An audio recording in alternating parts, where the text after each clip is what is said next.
उनको लगा कि ये सब मर चुके हैं, तो उनका एक जो पाकिस्तानी जो कमांडर था उसने अपने जवानों को आदेश दिया कि इनको रीचेक करो, इनमें से कोई जिंदा तो नहीं है।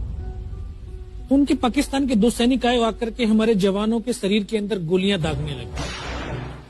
तो मैं बेहोश था, लेकिन इतना बेहोश नहीं था कि उनको सुन ना सकूं या देख ना सकूं। तो जब मेरे सामने वाले साथी को जो सीने में आकर 4-4, 5-5 जो राउंड के ब्रस्ट मारे, डेड बॉडी ऐसे उछलती थी ऊपर की तरफ, सामने वाले को मारा, बगल वाले को मारा, मैं भी इस तरह से ऐसे पड़ा हुआ था। उसने फर्स्ट में यहां पर ब्रस्ट मारा, फिर मेरे पैर में 2 जगह पे मारा। उसको मैं देख रहा हूं कि धुआं निकल रहा है, लेकिन उस गोली की पीड़ा को चुपचाप पड़ा सहता रहा और उनको यकीन हो गया कि इनमें से कोई जिंदा नहीं। फिर बहुत गालियां दी, बूट की ठोकरें मारी। फिर काफी देर के बाद में उनका जो कमांडर था उसने बोला कि इनके वेपन उठा लो, और नीचे जो हिंदुस्तान का पोस्ट है उसके ऊपर दूसरे जो उनके साथी थे उनको सूचना दिया, उसके ऊपर हमला कर दो।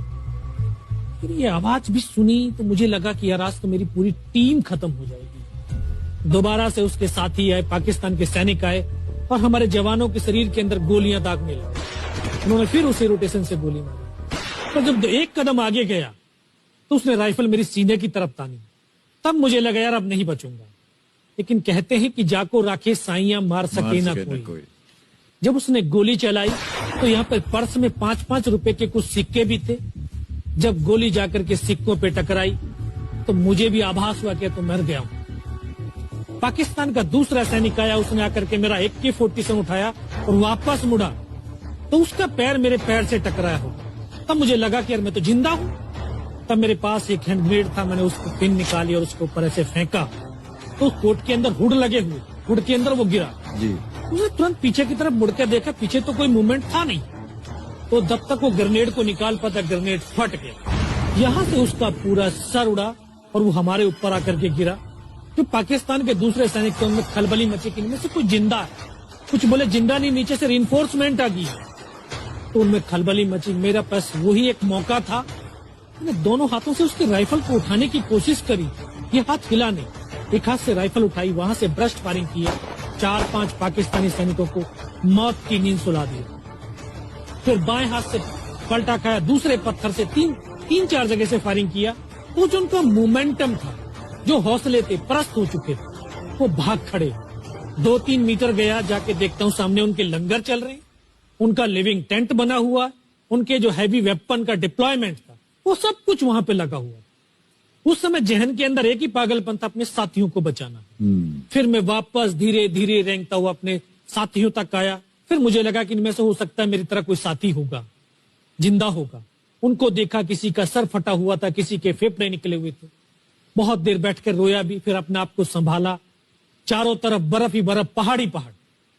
यह भी पता नहीं कि हिंदुस्तान किधर है, पाकिस्तान किधर है। 2.5 साल की सर्विस, 19 साल की उम्र, न उम्र का तजुर्बा न सर्विस का अनुभव। जाऊं तो जाऊं कहां।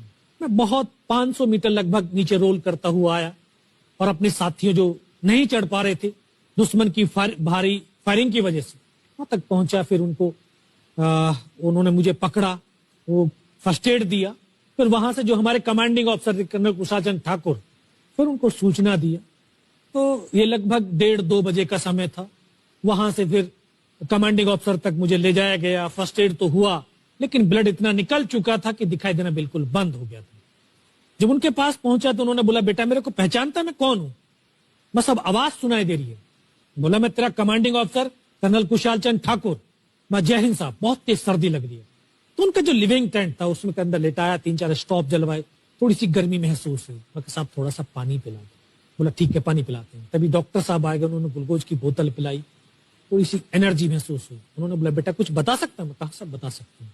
तो उनको बताया कि सर ऊपर ये घटनाक्रम हुआ है और ये वहां की इंफॉर्मेशन है। तो लास्ट में उन्होंने बोला कि बेटे जवान की रिक्वायरमेंट क्या है? मैं कहा, साहब जवान की रिक्वायरमेंट अम्निशन और फील्ड पट्टी की है। बोला, खाने के लिए नहीं चाहिए? सर भूख नहीं लगती। बस इतना कहते कहते तभी डॉक्टर ने कौन सा इंजेक्शन लगाया, फिर मुझे पता नहीं कहां पर हूं। फिर होश आया 3 दिन बाद, देखा ऊपर पंखा चल रहा है। पता चला कि 92 बेस हॉस्पिटल श्रीनगर, और वहीं से मुझे बेस हॉस्पिटल दिल्ली रेफर कर दिया और 16 महीने तक उस हॉस्पिटल में मैं रहा। 16 महीने तक आपका इलाज चलता रहा? जी। और वहीं पर हॉस्पिटल में ही मुझे पता चला कि 15 अगस्त 1999 को जब ये परमवीर चक्र का जो अनाउंसमेंट हुआ तो वो वहां पर ही मुझे पता चला। सर